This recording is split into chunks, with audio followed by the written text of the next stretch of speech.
ఆంధ్రప్రదేశ్లో స్థానిక సంస్థల ఎన్నికల కసరత్తు ముమ్మరమైంది. మున్సిపల్ ఎన్నికల నిర్వహణకు సంబంధించి ఎంఏయుడి ముఖ్య కార్యదర్శికి రాష్ట్ర ఎన్నికల కమిషనర్ నీలం సాహ్ని లేఖ రాశారు. వచ్చే ఏడాది మార్చి 17న మున్సిపల్ స్థానిక సంస్థలకు గడువు ముగుస్తుందని లేఖలో తెలిపారు.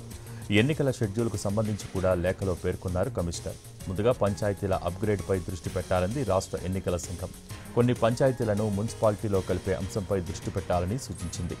డీలిమిటేషన్, రిజర్వేషన్ల ఖరారు ప్రక్రియను అక్టోబర్ 15లోగా పూర్తి చేయాలని స్పష్టం చేసింది రాష్ట్ర ఎన్నికల సంఘం.